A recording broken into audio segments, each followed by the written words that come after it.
From a young age, I considered myself more mentally advanced compared to most of my peers, mainly in the realms of common sense, to which most of my friends had none whatsoever.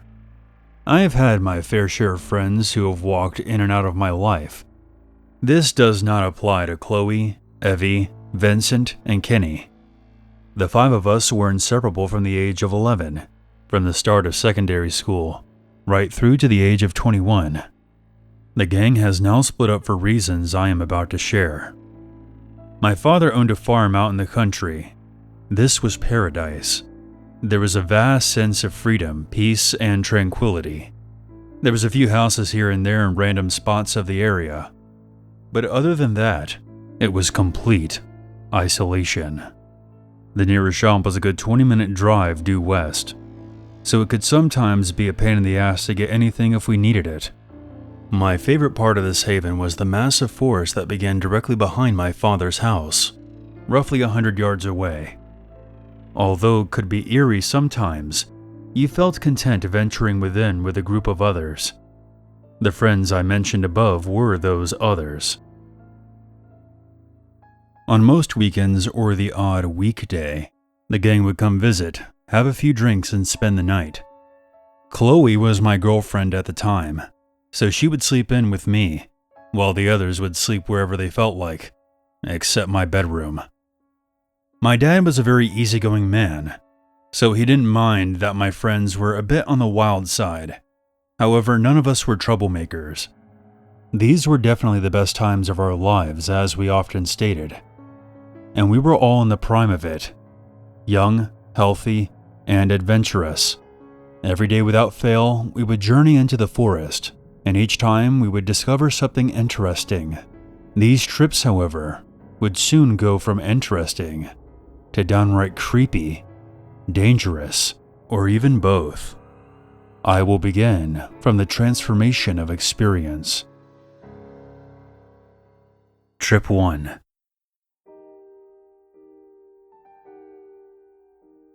We all woke up at roughly the same time with a slight hangover, had a sugary drink to perk us up, then took a shower and got dressed. We all sat in the lounge, bored out of our minds, when Kenny made a suggestion. Who fancies a walk then? Yup. We all said in unison without hesitation. We got to our feet, grabbed our shoes, and set off on another one of our adventures. We reached the ever-welcoming mouth of the forest and began down the long, grassy path, which would eventually intertwine with alternate routes. Chloe and I were at the back, holding hands, while the other 3 were ahead of us discussing the latest horror film. We all shared a lot in common, especially a love for all things scary. This is possibly why we all enjoyed our walks in the middle of nowhere. No one could hear us scream. We got to the first of alternate pathways, a pathway going left and a more narrow one to the right. "Which way should we go?" Let's head left, replied Kenny, and everyone agrees. I figured that Kenny chose this path due to his risk-taking nature. Despite the blazing sun, this path was dark, very dark. As I stated before, my friends are a bit nuts, though Kenny was by far the most reckless. We had traversed this trail a few times before without incident, although for unknown reasons, I had a pretty uneasy feeling in the pit of my stomach. The path goes on, and the uneasy feeling I had did not subside. Chloe must have noticed an oddity in my behavior. I'm a rather quiet person, but I'm usually not this quiet. Are you okay, Trevor? Yeah, I'm fine. I think I'm still feeling all the drinks from last night. Do you want to head back? No, I'm good. Thanks, though. She smiled at me, and I smiled back. I was thinking of how damn lucky I was. She was too good for me. I love you.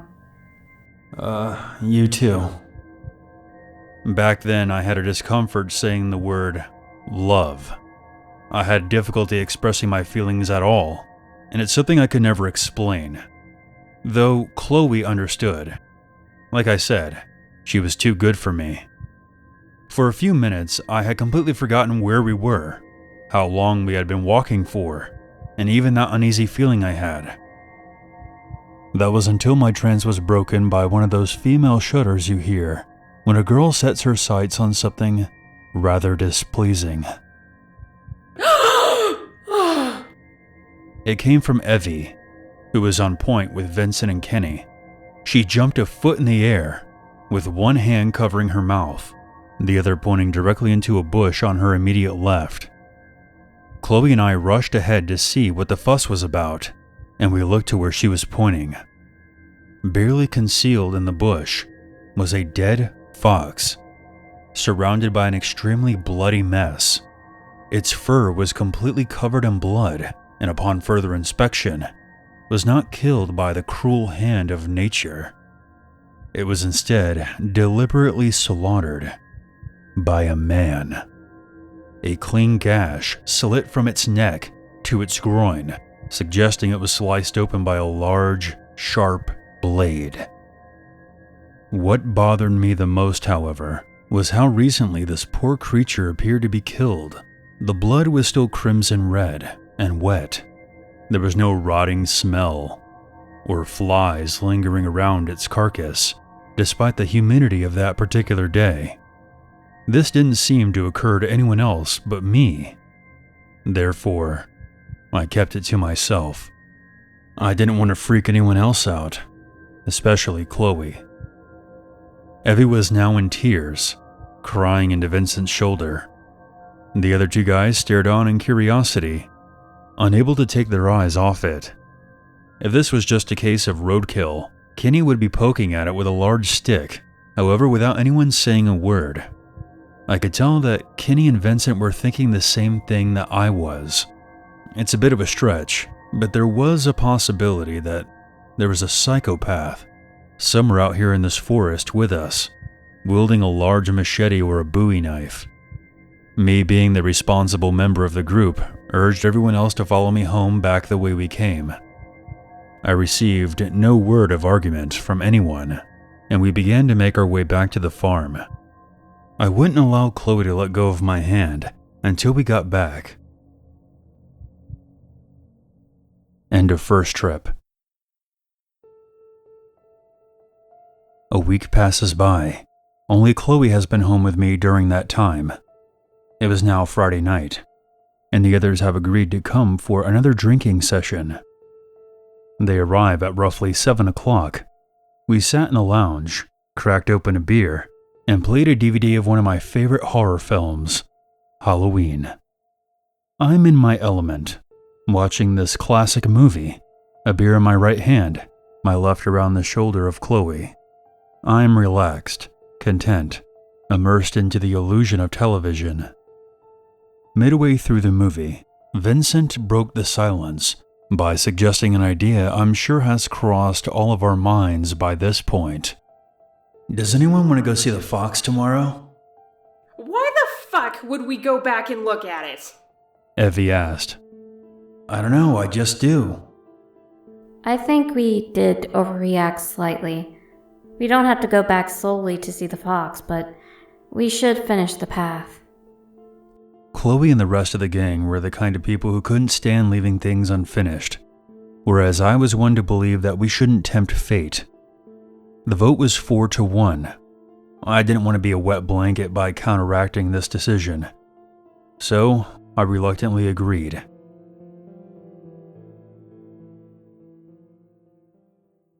Trip 2. We started up the dark path on yet another gorgeous day. For some reason at the time, it didn't really bother me that the others wanted to see a dead animal, despite their better judgment, as if they had any. But to me it all seemed pointless. We got to the brush where we had found the dead fox. As you can probably guess, it was gone. I wasn't all that surprised. The vultures may have finished it off. It did seem odd to me that there weren't any bones left, and no trace whatsoever of dried blood. I could see a hint of disappointment on Kenny and Vince's face, but they'll just have to get over it. And besides, what's so special about seeing a dead animal? I knew that we were bored, but it's not really that fascinating. So we pressed on, looking further into the dark and density of the forest, not saying much, my hand still firmly grasping Chloe's. I honestly don't remember this path being so damn long, Vincent exclaimed, already exhausted. I don't even think we're halfway through yet, replied Kenny, dampening Vincent's spirits. It probably seemed quicker last time because we were having a conversation. If we talk about something, the time will pass quicker. Everyone seemed to think this was a good idea, so we rambled on about the subject of horror films, and eventually began talking about people from our old school until we circled back on the topic of urban legends. If I remember correctly, we were discussing the topic of the babysitter who receives a mysterious phone call from a stranger, insisting she check the children. She finally went upstairs to check, found the kids butchered, and was killed herself. No, the babysitter lives, as the 911 operator informs her that the call is coming from within the house. This makes her jump out of the top window and survive. Evie counteracted, Chloe and I again walking behind, smiling and giggling to each other, due to the utter ridiculousness of the conversation, as if they actually believed these stories to be true. She still gets killed. The killer manages to get a hold of her before she... Vincent stopped mid-sentence and stopped walking, as did everyone else. Chloe and I caught up to see what was wrong. He was looking straight ahead, transfixed on something, his face now pale white. What's wrong, Vince? I asked. He didn't answer. He just merely edged his head in the direction he was facing. We all looked. Ahead of us, the path turned into an upward slope, forming a small hill. At the top was extremely dark and very difficult to see. It took a few seconds for my eyes to adjust. When they did, my blood ran cold. There was someone at the top of the slope, carrying what appeared to be large, heavy objects. They would walk over to the right, pick something up, then walk back over and drop it. We could distinctly hear the thud of whatever was being dropped. From what I could tell, the figure was an inhumanly large man, wearing an oversized raincoat. He kind of reminded me of the fisherman from the movie I Know What You Did Last Summer. At the time, it did not occur to me as to why someone in their right mind would wear any raincoat at all, especially when you're transporting something that looked to be heavy. I then concluded that this man was not in the right mind and could be potentially dangerous. So I tried to persuade the rest to join me in retreating back the way we came. Kenny, being Kenny, had other reckless ideas. 1 minute, I want to see what he's up to. Why? Let's just get the fuck out of here. No one else joined in the debate. So there we were, in the middle of the forest, watching this stranger. Kenny, this is a terrible idea. Let's just go. I said this too loud, and I knew it, only it was too late. I let my frustration get the better of me. The figure suddenly stopped what they were doing and looked in our direction, staring at us intently from the top of the slope. At this point, it dawned on me how hauntingly quiet it was now. No birds, no wind, and not a sound from either of us. It was as if time had stood still.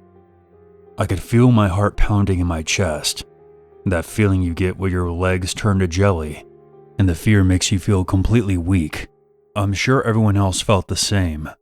After what had to be a minute of silence and immobility, my instincts finally kicked in, and I slowly took a step back, my hand now squeezing Chloe's in a death grip.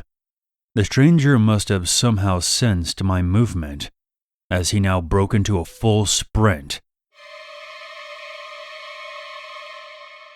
Going from 0 to 100 within a fraction of a second. We all broke into a sprint, bolting back the way we came from, Evie letting out a deafening scream.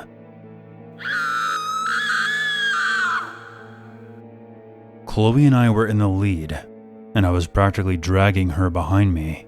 I may have nearly pulled her arm out of her socket, but at that point I didn't care. All I cared about was getting out of this forest, safe and unscathed.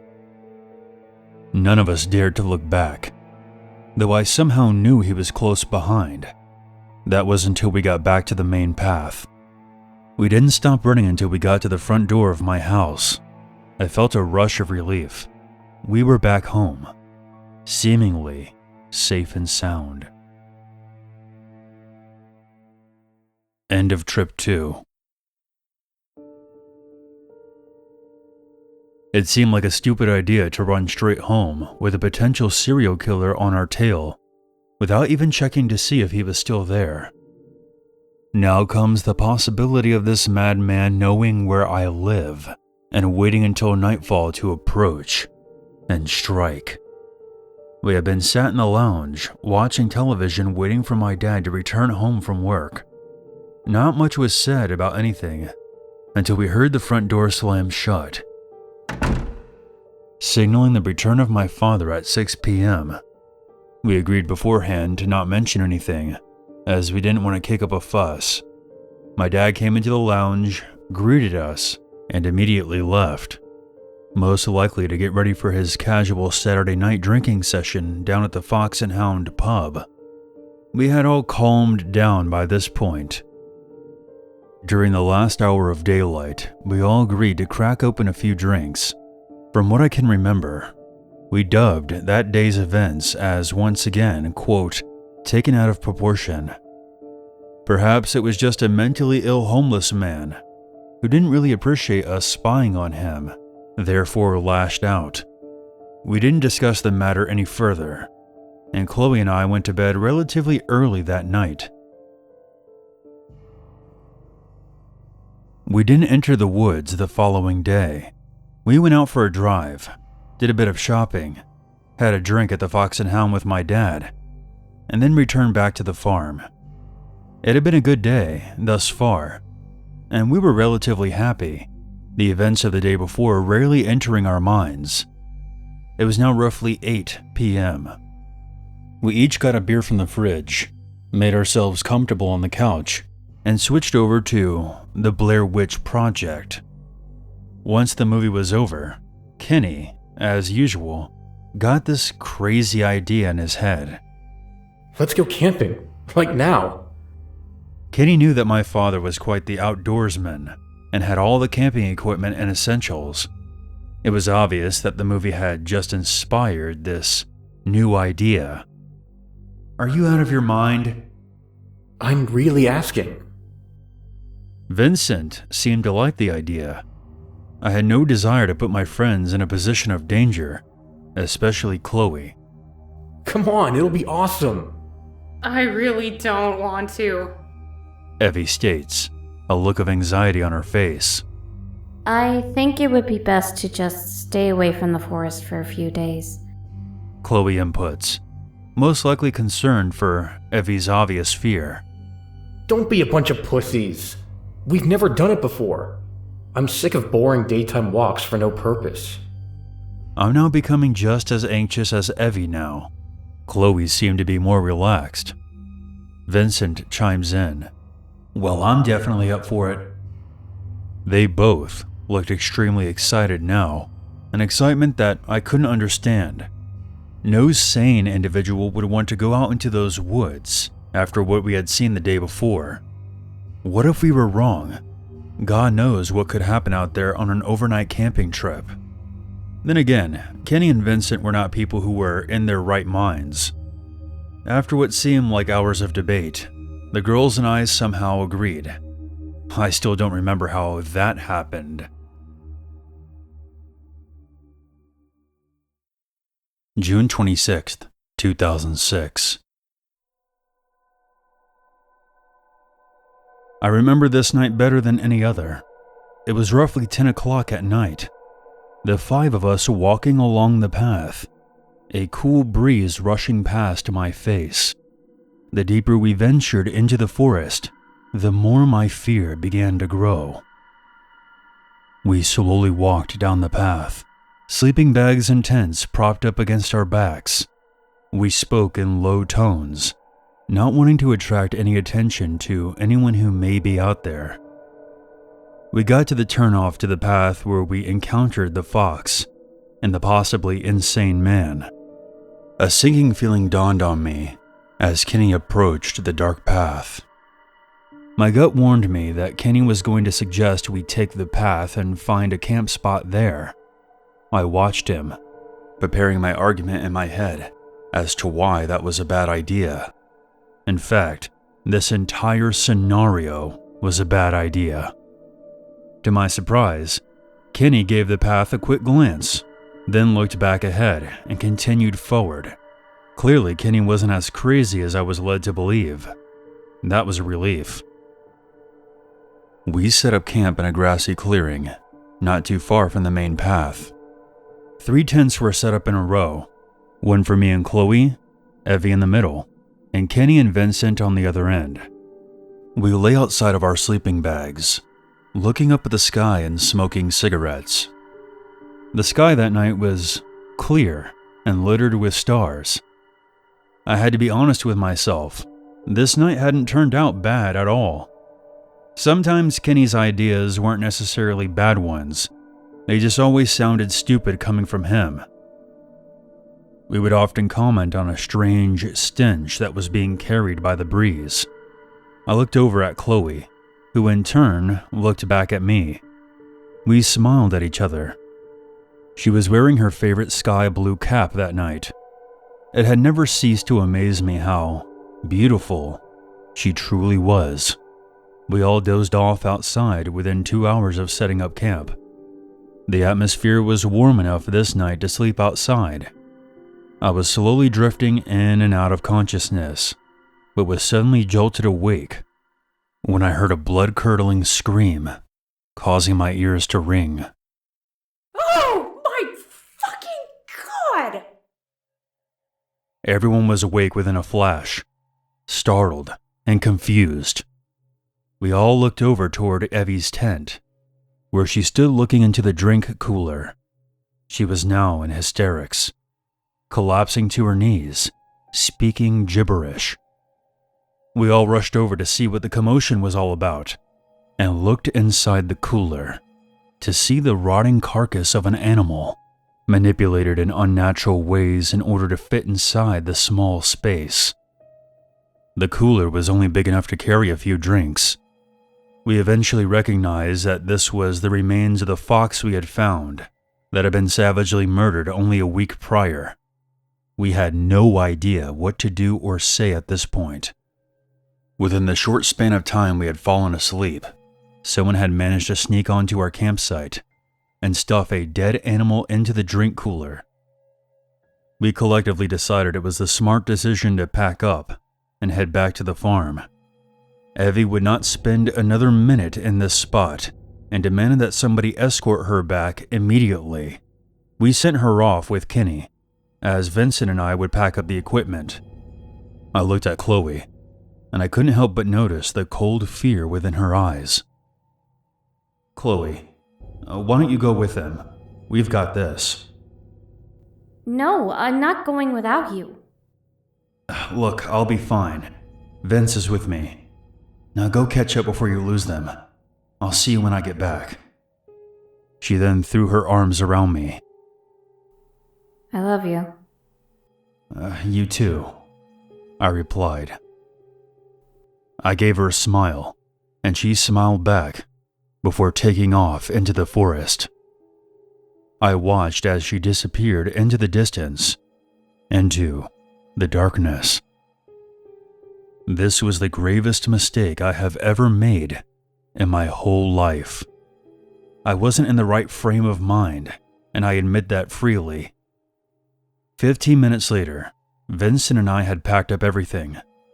Struggling to carry the weight of 5 people's camping equipment between the 2 of us, we left the cooler behind. We made it back to the house without incident, to find Evie and Kenny sat on my doorstep. I didn't think to give them the house key, and my dad was still out drinking. Chloe wasn't with them. I immediately became worried. Where's Chloe?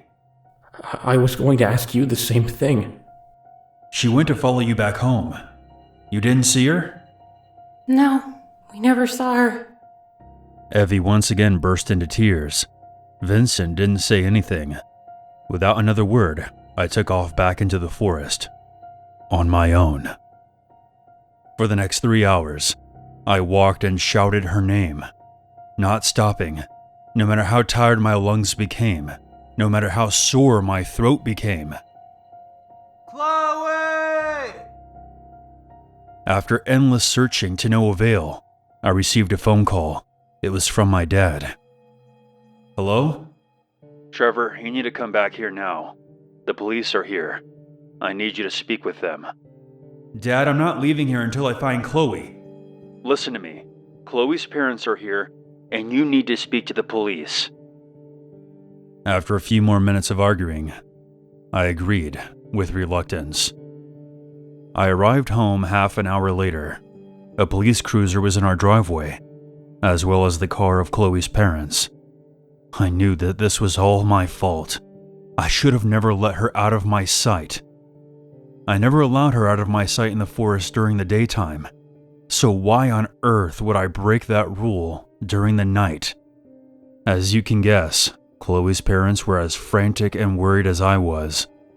I gave my statement. They reassured me she most likely got lost and would turn up by dawn the next morning. 2 days later, Chloe was still missing. I kept trying to call her number, but it had been switched off ever since she disappeared. Her parents filed a missing persons report the next day. Search parties, including myself, were sent into the forest, attempting to discover at least a clue as to what happened to Chloe. On one occasion, I went off on my own. My first instinct was to go onto the path where we had encountered the stranger. I walked to the spot where we discovered the dead fox, and eventually to the slope where we encountered the man. I reached the top of the hill when something caught my eye. On a nearby tree branch was Chloe's sky blue cap. I picked it up, feeling both creeped out and sad. This sounds strange to say, but the cap still smelled like her. I missed her deeply. I reported my findings to the police and to Chloe's parents. I rarely ever spoke to Chloe's parents, even when we were together, and this was the very last time I ever did. I assured the police this was definitely her cap. They had to take it to test it for DNA, despite my protests. 9 years have passed. I have since moved closer to the city ever since my dad's passing. The farm now sits empty. As for the others, our friendship somewhat deteriorated after that night. No more sleepovers or late-night movies. From what I heard, Kenny died a few years ago in a traffic accident. Figures. As for Evie and Vincent, I honestly have no idea. I sometimes imagine how it would be if one day the gang would somehow get back together, but that's just a pipe dream. Recently I visited that farm, and for the first time in a very, very long time, I went into that forest. I believe it would be the very last time I would ever do this. During my hike, I came across something that I had completely forgotten about. At the end of the main path, I saw an etching on an old oak tree. Trevor and Chloe, forever. We did that when we first started seeing each other. I hopelessly like to think that one day I will once again see Chloe smile and hold her hand. Though I know deep down, that's never going to happen. If only I had swallowed my stupid pride and told her that I loved her while I had the chance. I wouldn't have this empty void inside of me, the constant feeling of being so incomplete. I sometimes wonder if she's still out in those woods somewhere, and that's a thought that will haunt me until the day I die.